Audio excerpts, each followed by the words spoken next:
Hello War Gamers and welcome to Let's Get Critical. My name is Gar. In this video I will be showing you the colour scheme we chose for the brand new Sanctifiers kill team, which will be featuring in our up and coming battle reports. If you'd like to see how we achieve this look in just a few hours, then sit back, relax and let's get painting.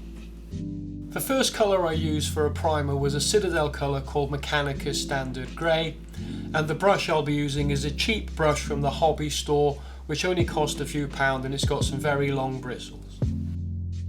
To those who are new, there are several ways in which you can prime a model. A lot of people can use spray paint and spray cans, some people use an airbrush. I personally like to use a large brush like this, and what you do is you dip some paint on the brush and you wipe off the excess, and then you just start layering it onto the model.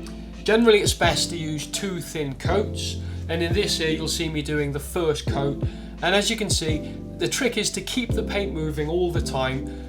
Use those bristles and just keep the paint moving around. After I'd finished the front of the model, I moved round to the back doing the same processes. I loaded the brush, wiped off the excess, and then just started applying it. Keep the paint moving and make sure it gets a full coverage. This generally takes about 2 to 3 minutes to prime a model. Once this was finished, I let it go bone dry, and then I repeated the process again just to be sure I'd done it properly. And this is what the final model looked like now. The model's now primed, and I'm moving on to the next step, which is an all-over dry brush, and I'll show you how I did that just now. Next colour I'll be using is a layer paint by Citadel, and it's called Administratum Grey. And I'll be using the large dry brush by Citadel, which is great for doing this sort of work. Now, I don't know if you've seen any of my other videos, but I'd quickly like to guide you through the process that you need to do for dry brushing. What you'll need is you'll need the paint, the brush and a piece of tissue paper. And it's a very simple process. When you load the brush, you need to, as I show you here, you need to use a tiny amount of paint.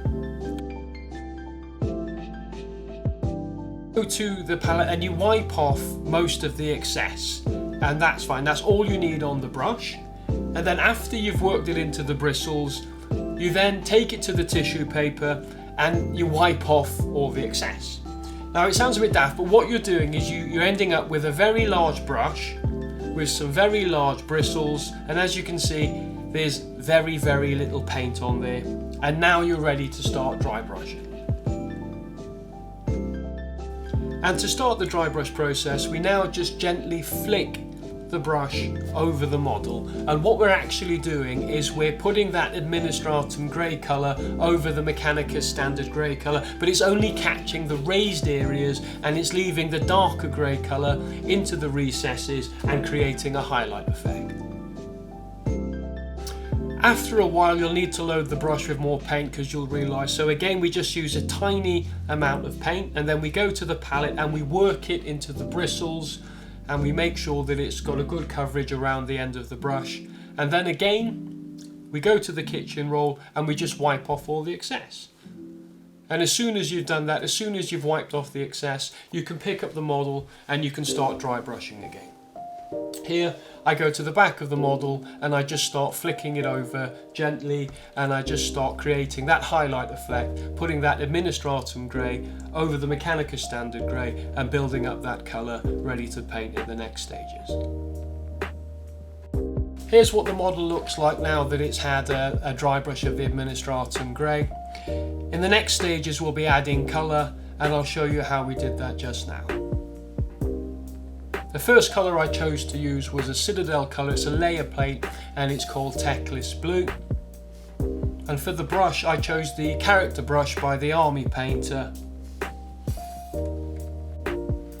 You can see here that I've switched to using the wet palette by the Army Painter, but I'm going to have to say it now, I've made a massive mistake and I've actually not put the paper over the hydrofoam foil, and I'm actually putting paint straight onto the hydrofoam.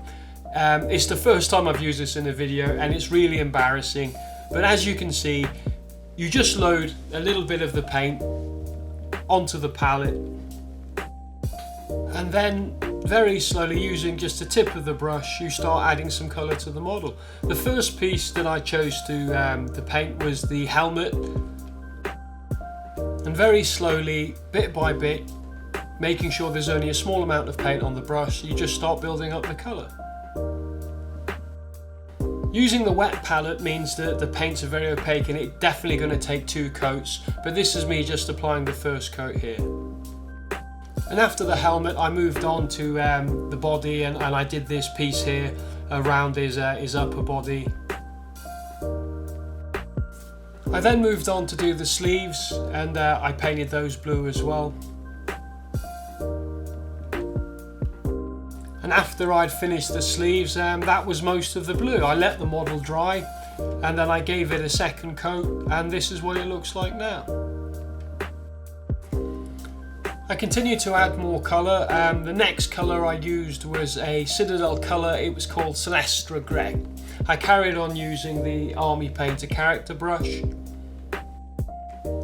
The first piece I decided to paint was what was coming down from his neck. The internal of these I decided to paint grey, and just like the Teclis Blue, it required a couple of coats, but I'll just show you me doing the first one. After I'd done the insides, I used the edge of the brush and I just very gently went up to do the raised areas as well, to finish them off and make them look good. And then I started on this kind of fluffy wool thing around his neck. This was by far the longest piece, but I just kept at it and just kept chugging away and adding bits of paint until it was done. As you can see, I always like to use the wet palette, and as you can see I was using a very wet paint. It was very much a consistency of milk, so it just flowed into the grooves. It does leave an opaque coat, but it's really good, and obviously the second one will do the full coverage on there. And then around the back, I just like to do the edges first. You know, if you get the edges nice and neat, and then once you've done all the edges around the sides and the top, you can then just be a bit more liberal and get the centre done quickly. Here's the model now when the Sycorax Grey is fully dry. And next I'll be moving on to doing some metallics. The colour that I chose was a Citadel colour. It's a base colour called Grey Knight Steel, and I'll still be using the character brush as well. Using the tip of the brush very carefully, I decided to start with this centrepiece down the helmet, and then I moved on to the sides of the helmet very carefully, just using the tip of the brush. You have to be very careful. The character brush is good for this. I moved to the torso and did the pipe work on the centre of his torso, and then moved on to the other side. And then finally I found these pieces down at the bottom here. I decided to make them metallic, and they got a coat of the Grey Knight Steel as well. And then it was onto the weapon system, this mace that he's swinging over his head. I did everything except the handle basically. I did the top of the mace, and then I did the pipe work on the sides, and then I did this piece with the skull at the bottom as well. After the Grey Knight Steel had dried, I gave it a second coat, and this is the model here after 2 coats. It's now ready to move on for the next colour. Chose was a base colour called Mephiston Red, and I carried on using the character brush like before. There's only one piece I'm going to paint red, and that's the handle to this mace. So I just loaded some onto the brush, and very slowly I just started building up the colour. Again, I let it dry and then gave it another coat, but when it was painted, I then just moved on and decided to add a few more metallics. The metallic colour I used was called Runelord Brass, and I carried on with the character brush. And I decided to go over some of the Grey Knight Steel because it was looking a bit bland, so I decided to go over all the pipe work with the Runelord Brass. I did the pipe on the side of his weapon, I did the pipe work on the front torso, and because it had already been done metallic, I just gave it one good coat. It was essentially just to add a bit more detail. And then when I'd done the pipe work here on the other side, I then decided to move on to another metallic colour. The metallic colour I use next is called Balthasar Gold, and again I just carried on using the character brush like I have done throughout the video. To really make the mace pop, I decided I wanted to paint the internals of this mace, and as you can see, I'm doing it in Balthasar Gold. So very, very gently using the tip of the brush and just taking my time, I built the colour up. I did one section, and then I moved on to the next section, and then I moved on to the next section, and then when it has all dried, I then went round and gave it a second coat. And I think it looks really fantastic, and I think it makes the mace really stand out and pop. And here's a final showcase showing you the model now that all of the metallic work has been done. I think it looks brilliant. I'm chuffed to bits. And I'm leaving it there, and the next I'm moving on to the face. And for the face, the colour that I chose was a Citadel colour. It's a layer colour, and it's called Cadian Fleshtone. And I decided to change brushes, and I've gone for the Army Painter Insane Detail brush, which is a much thinner, much smaller brush for the face. The first piece that I applied Cadian Fleshtone to was the actual face itself, and with this Insane Detail brush, it allows you to, to have a really, really fine point with just a tiny amount of paint. So very, very slowly, I just built up the colour on the face. After I'd done the face, I then moved on to the hands. I did his hand with the fingers pointing out, and then I did the hand which is holding onto the mace. And after it had dried, I went round again like I usually do and gave it a second coat just to make sure that it looks nice. And then finally I moved on. The last piece of detail was to move on to his beard.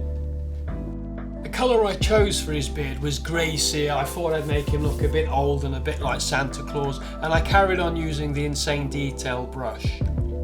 And much like with the the Cadian Fleshtone on his face and his hands, just using the tip of the brush very, very slowly, almost painstakingly slow, I just bit by bit built up the colour until he had a nice grey beard. And here's the model here. All the painting has been finished. It's now time to move on to the shade. For the shade paint, I chose one of the most classic shade paints in the Citadel range, and it's Nuln Oil. The brush, I used the medium shade brush by Citadel. Now, I don't know about you guys, but shading is probably one of my most favourite pieces. This is the part where all of those tiny imperfections and all of those colours get muted together. When you give it a good layer of a shade paint like Nuln Oil, it just really makes it pop. It really gives it some depth, and it really starts to look fantastic. Now, there is a slight caveat. When you're applying the shade paint, if you've never done it before, you need to make sure that you don't have too much pooling. You want to give the model an all-over liberal coat, but you don't want any drastic puddles or any drastic pools, because it starts to look terrible when it dries. What I like to do is just make sure that every piece of the model has had a good liberal coat of the shade paint. You want to make sure it's in all the nooks and crannies and all the shadows and the recesses, and then you just start slowly taking it off bit by bit. And here I am now. I'm no longer adding the shade paint with the brush. I'm just using the bristles to soak up all the excess, to soak up all the pools, and then I let it go bone dry, and this is what it looks like at the end. Doesn't it look fantastic? Here's the final showcase showing it when all the shade paint is dry. I think this model looks brilliant, and it's only taken me about 2 hours. What I'm going to do now though is leave you with an outro showing you the rest of the Sanctifiers kill team. My name is Gar. Thanks for watching Let's Get Critical. Thank you. Bye bye.